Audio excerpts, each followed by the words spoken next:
To be completely honest, I had pretty much zero interest in this game for the longest time. I had heard of this mode, but didn't really have any intentions of trying it, until I saw a video of it for the first time. The atmosphere immediately caught my attention, and I knew pretty much instantly that I wanted to beat it. Pizza Man is a really interesting mode for a lot of reasons. Five Nights at the Gangs has incredibly simple gameplay. Trifly and Ashton just have you closing the door when you see them, with Malachi requiring you to repeatedly flash the light at him, and Zebra requiring you to have the vent closed when his timer runs out. Closing the vent drains your oxygen, and if you run out of oxygen, you die. 3 and 2 can mimic any of the aforementioned characters, but his vent attack has a sound cue. And finally, Cool Kid will appear in one of 5 spots in the cameras, requiring you to find and click on him to avoid dying. Now in this mode, you only have to deal with Pizza Man. Pizza Man just serves as a harder version of all 6 characters at the same time. Pizza, Trifly, Ashton, and Malachi work pretty much the same as their normal counterparts, but are much faster. Due to how quickly they kill and how frequently they appear, you never want to spend more than a couple seconds in the cameras at a time, and pretty much always want to be spamming your flashlight. Pizza 3 and 2's vent attack is faster than standard 3 and 2. Pizza Z-Bar appears far more and his timer is shorter. Both meta characters can also attack at the same time, unlike the rest of the game. Pizza Cool Kid is the only one who's arguably easier now, since his timer has been extended from 10 seconds to 30 seconds. With that said, Pizza Cool Kid will also be spawning constantly, has more spots he can spawn in, including some in the office, and can even walk around the building, so it's debatable whether or not he's actually easier.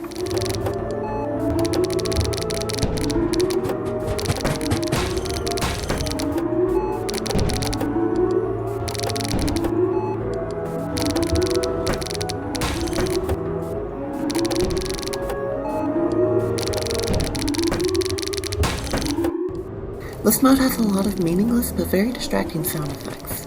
It's not that bad at the start, but as you progress it gets worse and worse, and can make it hard to hear the vent noises. There's the alarms that get added as the night goes on, but as the night goes on you'll start hearing loud footsteps, glass breaking, distorted screams, and other distractions.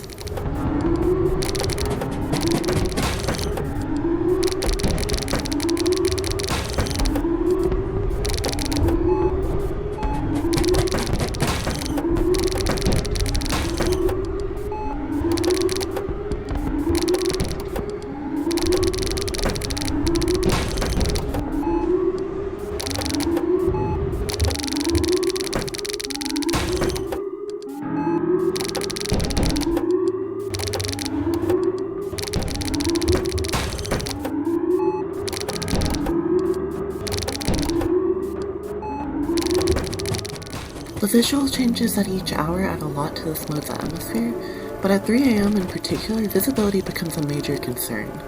You can really only see Pizza Man's outline, and it's relatively faint. Once you get used to it, it's not too bad, but it can really throw you off the first few times.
5 AM you're given an extra 10% of power.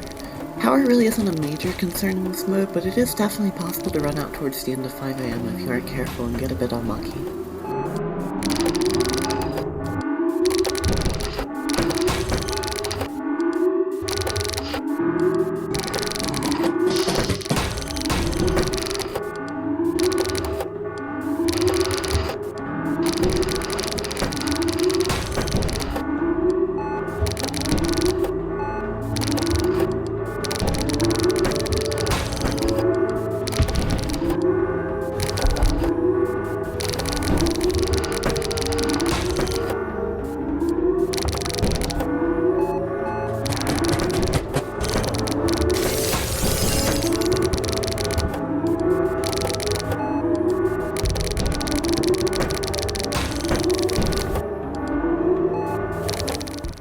If the mode ended right here, it would probably be comparable to Blood 720 in difficulty, but it doesn't. That was only the first half, and by far the easier one. This 30-second section is called the transition. Gameplay-wise, it's the same as the previous hours, just with some trippy visuals. You actually have unlimited power and oxygen for the first few seconds here, but I never bothered to take advantage of that.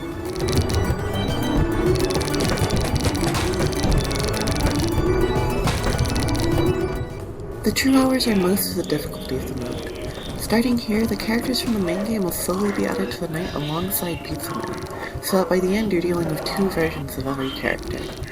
At True 12, Ashton and Tri-Fly are added, both of whom are just standard door characters.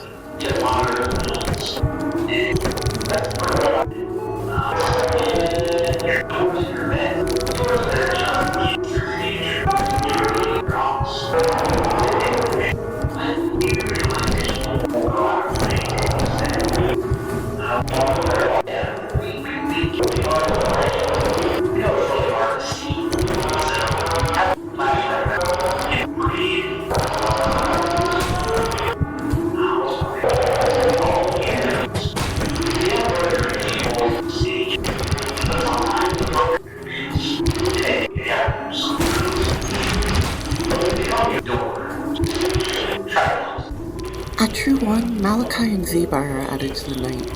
This would be massively problematic in theory if you're now trying to divide your oxygen between 3 vent characters, but thankfully your oxygen actually drains slower starting at True 1, so it's not quite as bad as it seems.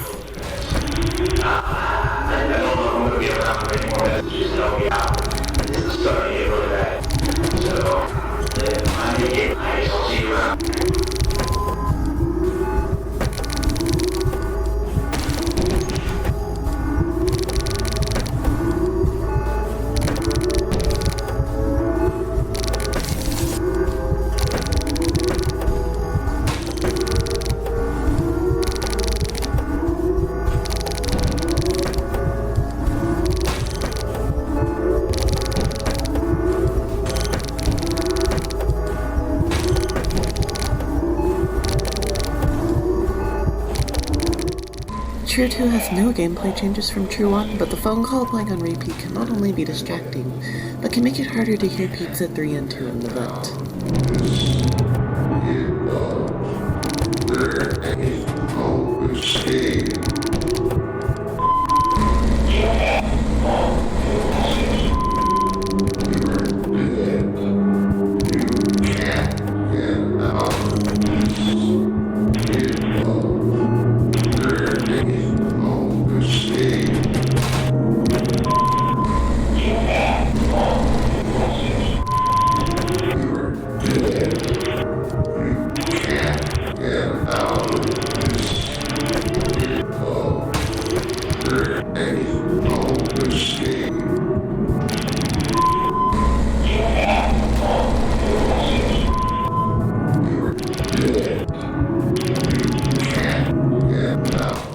True 3 is where most people consider the real hard part to start.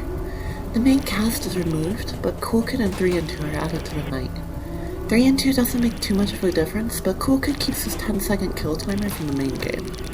When the office monitor changes color, Cool Kid has spawned and you need to make him top priority. My strategy from this point onward was to stay on camera 2 until Cool Kid spawned, then quickly look for him. He'll always be in either camera 2, 6, or 4. After checking these 3, I'd clear out camera 3 for any pizza hole kits, then go back to waiting on camera 2. With this strategy, I never struggled too much with True 3. It isn't until the next hour that things get really bad.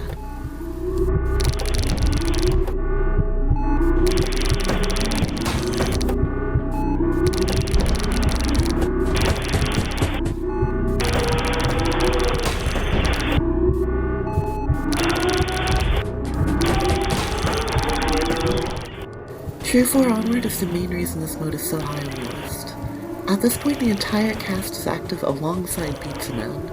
This means you're constantly dealing with the door and flashlight characters, constantly looking for pizza cool kits, trying to manage oxygen between and keep track of 4 event characters, and dealing with cool kit respawns. I died at or past True 4 a total of 37 times before beating the mode. Towards the end, I was getting to True 4 pretty much every attempt. That's how much harder it is than the previous hours.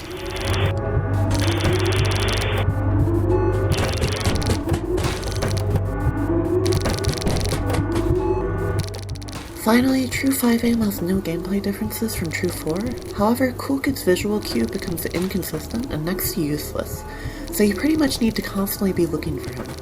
This combined with the sheer chaos of the visuals and audio makes for one of the most nerve-wracking experiences in any max mode.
And that's Pizza Man. That jump scare was scripted, by the way, that always happens. This mode took me a whopping 33 hours of playtime to complete, but I actually enjoyed it a lot. I tend to really hate modes that get harder as you progress, especially when the last part is most of the difficulty. But for whatever reason, it just didn't bother me here. I guess the gameplay is just fun enough that I didn't mind needing to redo the easy part. This mode's atmosphere makes it really fun to progress on. Reaching a new hour for the first time is always super exciting, and I just generally enjoyed my experience with this mode a lot. Since the gameplay is so simple and the mode starts off easier, it's also extremely accessible. So if you want to beat a top 10 max mode, this isn't a bad pick at all in my opinion.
Now I want to quickly clarify a few things before I go.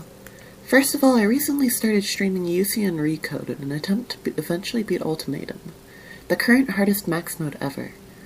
Unfortunately, I've since realized that I honestly just don't find Ultimatum very interesting. I'd love to beat the hardest max mode, but there's so many upcoming modes that are harder and that I find a lot cooler. I want my first top 1 to be something I care about, so I've decided to postpone Ultimatum for the foreseeable future. That being said, in my time playing Recode, I was able to beat 3520, the game's base max mode. That's already pretty difficult, so I will be making that into a video of its own. Other than that, once a more exciting top 1 is out, I'll start streaming it right away, so you can look forward to that. Finally, I just wanted to say thank you for 2,000 subscribers. That's a lot more than I ever expected to get, and I hope my recent videos have been at least somewhat entertaining, even if I haven't exactly been consistent about uploading them. I have a lot of completions that I need to upload now, so I'll try to get busy. For now though, thanks for watching and hopefully I'll see you soon.